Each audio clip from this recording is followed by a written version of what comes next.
In this video, I'm going to talk about how I was addicted to video games for over 20 years. It impacted my life greatly. I'm now sober for over 4 years, woohoo! But I'm going to talk about the impact it had and the different steps that I needed to take to break free from it. I'm a simple dude, just like you, and I focus on making self-discipline and mental clarity very easy with the techniques I developed, but I also share my personal journey. There's not going to be a lot of editing or special effects. It's just me free flowing and effectively raw dogging this. So let's go. When I say I'm addicted to video games, people don't take that seriously. And I really need to hammer down just how bad it was. At the worst point in time, I remember playing, I think it was like 36 hours straight, which is an excessive amount of time. And then I just knew I had to go to bed. Like, I was playing it and it didn't even feel that I was getting that much enjoyment. It was just like, I'm already still up. I don't think I'm going to be able to fall asleep, but I just mentally knew that it was bad. So I was like, all right, I better force myself to go to bed. And during that time, I know that my brain was just like thinking about it the whole time when I was asleep. I maybe got 4 or 6 hours, and this was forced sleep. This wasn't good high quality. I was still stimulated, my brain was wired, and I went to bed, got that 4 to 6 hours of sleep, and as soon as I woke up, what do you think I did? That's right, I went back to playing. Now it's crazy to think about it because I think there's like some medical stuff that talks about you don't want to be sitting for that amount of time because it can really mess up circulation there's even accounts where people died because they were just like playing for too long, and that's scary to think about. But ultimately, yeah, stayed up 36 hours, went to bed, forced myself to sleep, and then I wake up and I think I played another like 16 hours straight. And it was at that point I was like, this is not okay. And it would be different if it was like, oh, I'm having the time of my life. I'm thrilled, I'm pumped. But I kind of think about maybe drug addicts in that sense. Like, they don't even take it because they get that high anymore. They just do it because they need to be at that base level, or just even a little bit below it. And that's how I felt. So then when I stopped, just in order to like stop at that time frame, I looked around me. I'm like, I haven't even eaten anything. I don't even have the desire to eat at this point. Wasn't taking showers, wasn't washing dishes because my dopamine was so fried. I just couldn't muster up the energy to do it. It seemed like it was the most impossible task to do. And I just knew that if I can't even do that, what about work? What about just anything? I was living on my own, still am. But the point is, like, I was like, what am I going to do? Lose my job? And then what alternatives are going to happen? What am I going to do financially? I can't just like move back home and play games because that's not going to fly. So what are my alternatives here? And I had a major wake up call.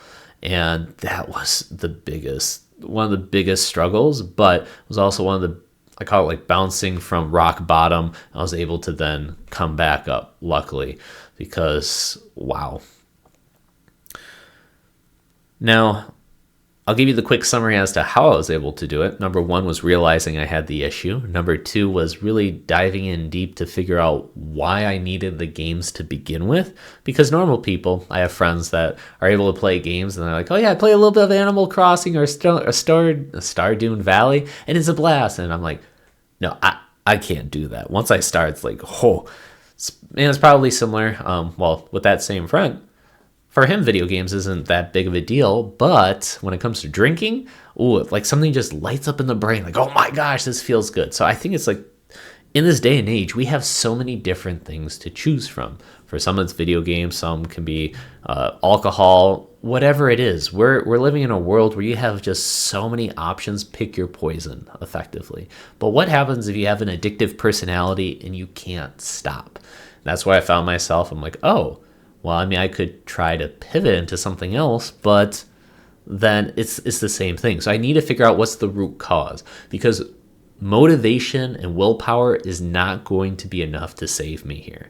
So this is where the whiteboards really came in handy, because I needed to do that self-reflection. I wrote down like all my thoughts, what was happening, why I had to do this, and it really helped me understand the concept of like mental habits and loops. Like there's certain triggers that caused me to be like, oh, I want to play out, like what's happening here. And a lot of it probably came to the need to run away from my own thoughts and feelings, and gaming was a real effective part of that. Not to mention, once I stopped, because that was so much time that it consumed of my day, what do I do when I have that void? And you like to say like, oh, I don't have enough time to do this and that. But once you eliminate those bad habits, you're left with that void, and it is really uncomfortable. It's almost painful because you're thinking about the addiction that you want to do, but you know you should be productive. And most of the time it's just telling your brain like, don't do it, don't do it. You know, that SpongeBob meme, like, I don't need it. I don't need it. I need it. That was me exactly. I don't need it. I don't need it. Definitely don't need it. In that situation, of course, I'm laughing now, but at that time, it was a challenge. But to shortcut as to what was the major things that did help was, yes, the self-reflection, writing on the board, but also change of environment. I was changing apartments, and in this new environment that I'm in right now, I was like, I cannot introduce gaming. Like, at my old place, whenever I saw my computer, I associated that with gaming. But in this new environment, I'm like, I cannot play for even 1 minute. I need to go cold turkey. That is it. And I was really lucky in the sense that, yes, I had a new environment, so that helped me out. And I had to do a lot of cleaning, and it was time consuming to move. I had to go from zero to hero. I was working, and as soon as I got done with working, I was moving my stuff. I was also doing a few hours of cleaning because it was not in a good state, because I was just gaming the whole time. I wasn't cleaning up the apartment, and I was like, well, I want my security deposit back. I can't leave it like this. And sure, I could have left it, but it was almost it was a way to say, all right, I'm starting off fresh, and I'm making up for the mistakes that I've caused. And that was a great way to do that, by manifesting, by cleaning up the apartment, the old one, and starting in a new place. So that was a major thing. When it came to the time management, one major thing that helped me out greatly was saying, I don't care what I do. I could spend my time scrolling on the phone, watching TV. It really doesn't matter what I do as long as I'm not gaming. Everything else is still a win.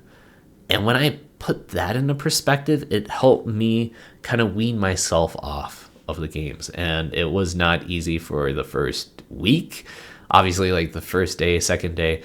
But I also remember that it was going to be my mom's birthday. And I just know that the type of person that I was, and again, it's kind of like a drug addict in that sense. It was like, I'm extremely tired, I'm agitated, nothing is going to give me excitement, joy, pleasure. And I'm like, I don't want to be that type of person when I'm celebrating my mom's birthday. I'm like, what can I do? What can I give her? I'm like, well, how about the fact I bring sobriety into the mix? And like, that's a good place to start. It wasn't a lot of time. It wasn't a lot of days where I was sober, but I'm like, at least I can be in that state at that point and moving forward. So I even marked it down on my cell phone. I was like, I'm going to mark down the exact date that I'm sober, have the anniversary, kind of like treat myself as well, because this is serious. Now I can talk about like more different techniques that I did, but I want to also describe how it started. Now, my first like real memories, when you're like 4 or 5, you can actually become conscious and remember things. So my first memories is moving to a new place. And during that time frame, I was really sheltered. My parents didn't know anybody. They didn't really take the initiative to help me meet other people, family, friends, and connect. We were extremely sheltered. And I'm also a single child, so I didn't have the ability to really socialize, and I was on my own. Even when going to school, I remember feeling like a complete outsider. I didn't have any social skills. And as a little kid, it was extremely painful to not have those social skills, because you rely on it. It was like, that was my joy. I had the opportunity, but I didn't even have the social skills to connect. And it was hard. And then coming home, it was also a challenge, because like, what do I do? It's not like today's day and age where we have the computer, the internet, and you could just like look up stuff. I was left to my own devices and not iPad. Like I had Legos and other stuff, which was nice, but it's a limited amount of time that you can do that. So when you're a 5-year-old and you got Legos on one hand, but then you got video games on the other, it was an unconscious escape for me. And I was addicted. That was all that my brain was thinking about. And the amount of dopamine that gets released for a little kid, it is insane. It doesn't surprise me at all that my brain was just addicted to that. That's all I was focused on. And I didn't feel like doing school. I didn't feel like playing the piano. And over the years, I've been able to determine that the fact that I didn't practice, I didn't develop that, I call that the consistency. If I would have just like done 15 minutes every day, man, I played piano for over 10 years. No, over 15 years. Long time frame. And if I would have just done like 15, 30 minutes a day, do you know how good I would be? In fact, it got rubbed in my face because there are other kids starting at the same age, and after 1 or 2 years, you don't really notice the difference. But as the years progress, when I was back in high school, I was like, oh my God, there is a night and day difference. I was embarrassed to do competitions and concerts with these kids because we started at the same time. Like, I remember going to private lessons and being with the teacher, and like I would practice 1 hour before, and that's not enough to secure that in the long-term memory, not to get better. My piano teacher knew that I was not practicing and I'd made no progress, but hey, she was getting paid, so gotta deal with it. But even she was getting frustrated, and I don't know in hindsight why I did it. I think it was just because my parents were kind of expecting it, but I still made it work, tried to rush an hour, but the results were horrible. And that ties into what I'm focused on today is like, how do you go from zero to hero? How do you do that self-discipline? And when I would try, I'd go really hardcore, and to try and make that work, then I would relapse and go back to my bad habits, if not worse. And whenever I look online, I see a lot of people saying like, you gotta go hardcore, you gotta be extreme, you gotta be self-disciplined, motivated, make this happen. And I think, what's wrong with me? Why can't I do that? And a lot of it came down to just, it's setting up that foundation at any age. It's like a skill, you gotta build it up. But with the gaming, it just gives you that quick reward for no work. So it's not surprising that you're not gonna want to do anything else.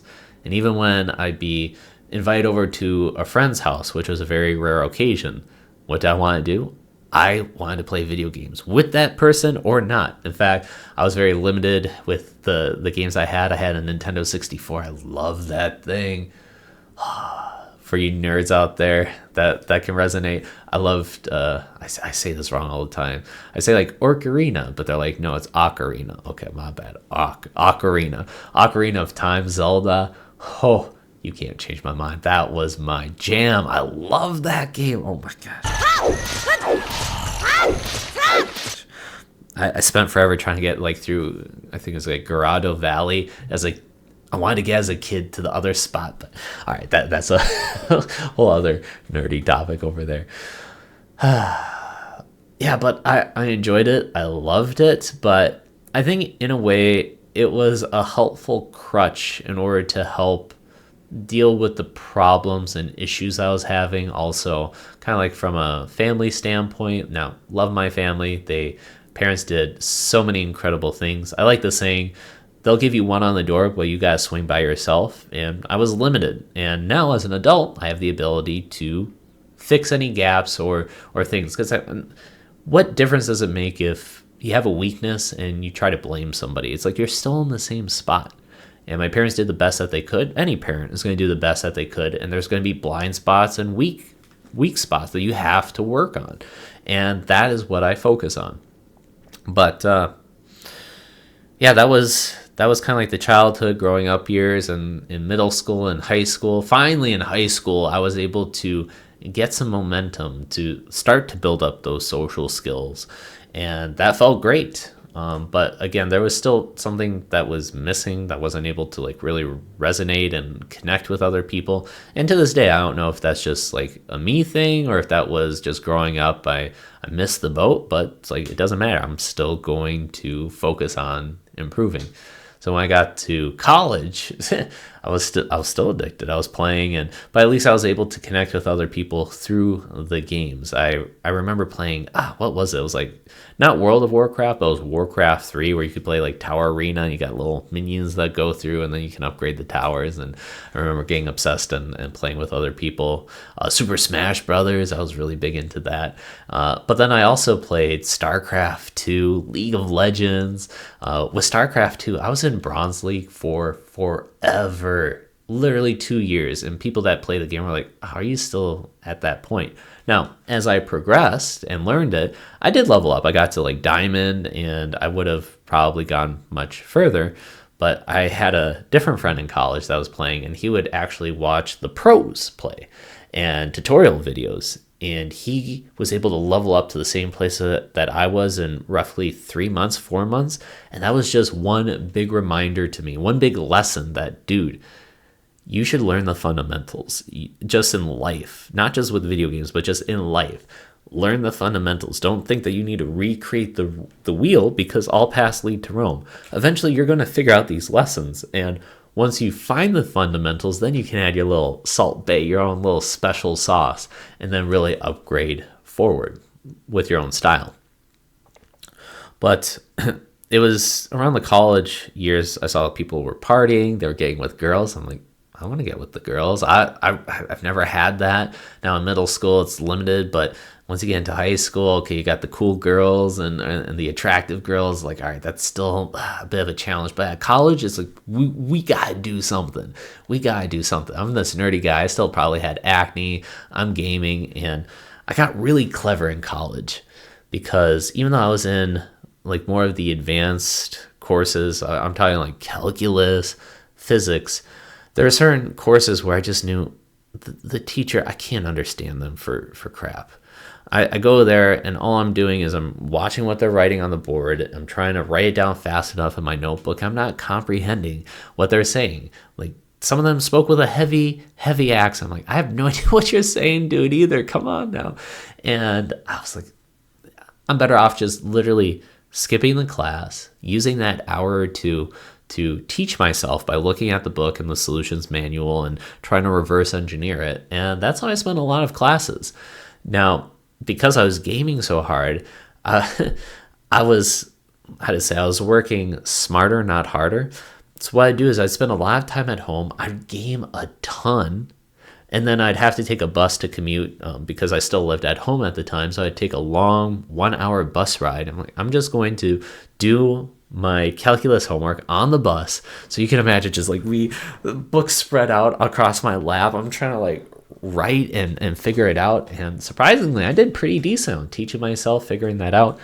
Now, it'd be more effective if I had the self-discipline and I was trying to learn everything and be consistent. But no, I was just procrastinating and utilizing whatever minimum amount of time to make it happen. But it was rough. It was rough, but fun at the same time. Tried to get with girls, limited success, a little bit, but I'm trying to think. No, I didn't have success. So where did it all change? I got introduced to dancing. That's right, dancing. Now, dancing was great because it fed into my addiction personality in a different way. I went to swing dancing. My mom was like, you gotta try this. I'm like, all right, fine. So I tried it one time, and it was just all grandmas there. I'm like, you gotta be kidding me. But at the same time, I'm hot stuff. They're gonna love me. Look at me. So everybody's rotating around in the lessons. I'm like, these grandmas are... What up? I'm Mark. Pleasure to meet you. And there was this one, she wasn't a grandma, but borderline. And she got to me and she rolled her eyes at me. I'm like, don't you dare do this to me. And I'm like, I don't care how long it takes. If it takes me like over a year, I'm going to get this good just so I can rub it in your face. And I got to make this for a different video, but I did level up and I got really involved in dancing. It was a great outlet. And because I was able to level up my skills in that, I got better with girls, was able to get a girlfriend, get some good flings. And over the course of time, it was a major blessing. It was the ability to deter me and have that different outlet to help me say like, okay, there's something different here. There's hope. And it saved me. It was a major thing that saved me because I don't know where I would be.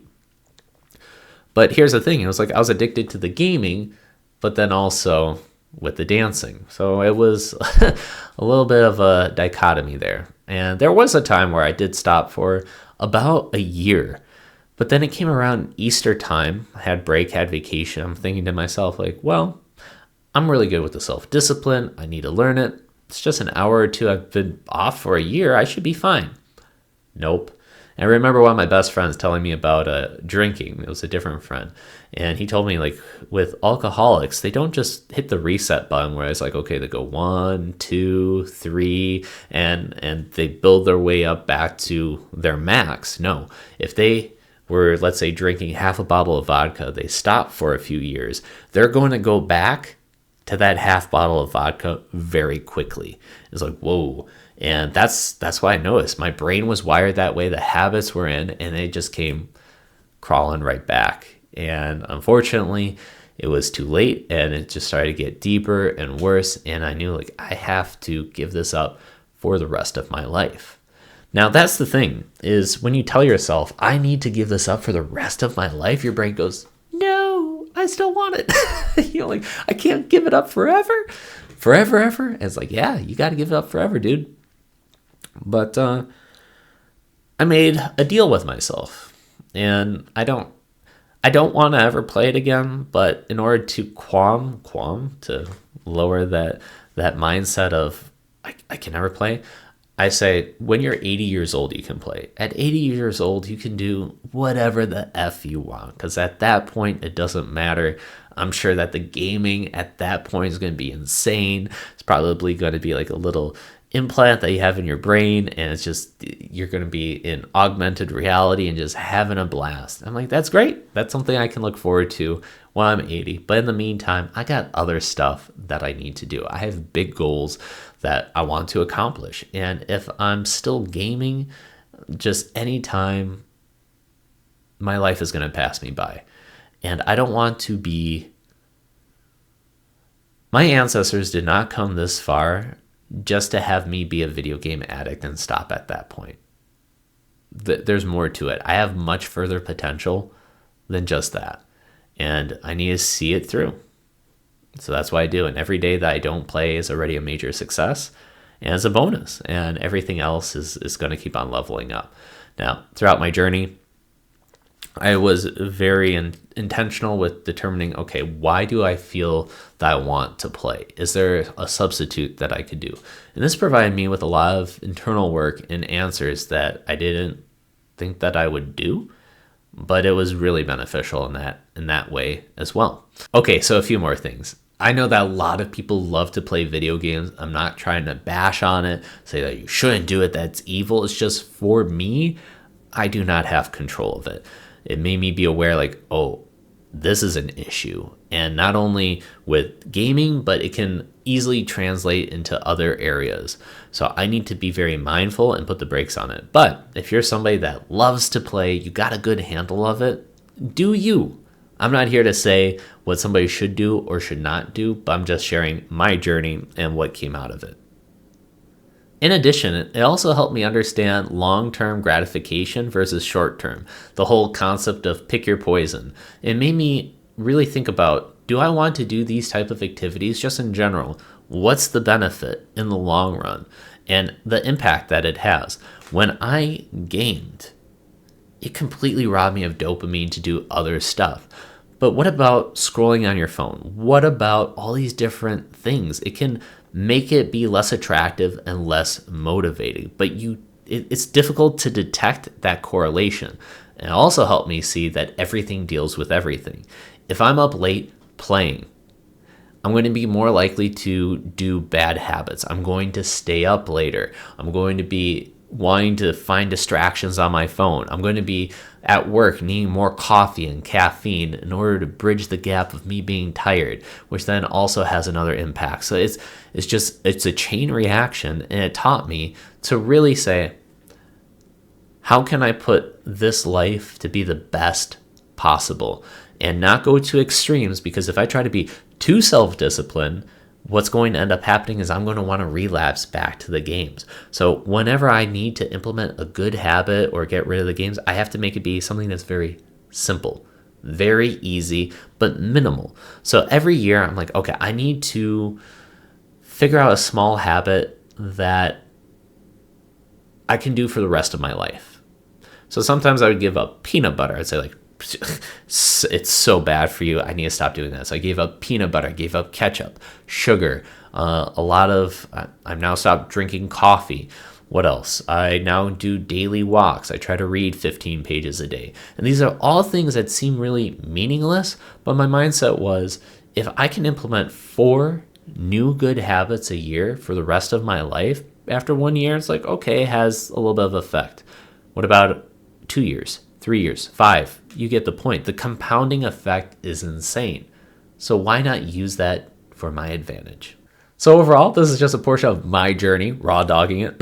And hopefully some of these lessons really help you out. Or maybe you know somebody that's going through something similar, so send them this video. I love it if you want to continue this journey with me by hitting the subscribe button, as well as know that I focus on self-discipline and mental clarity. I want to make it be as easy as possible. I have innovative techniques that I do visual mind mapping, something that I created for myself that it just shortcuts the process. You can check out my testimonials or just book a free session right here. The link will be in the description. I can show you how it works. And again, completely free. Let's see what's going on your side. Otherwise, in the words of Peter Parker, I'm trying to do better. How are you? Trying to do better.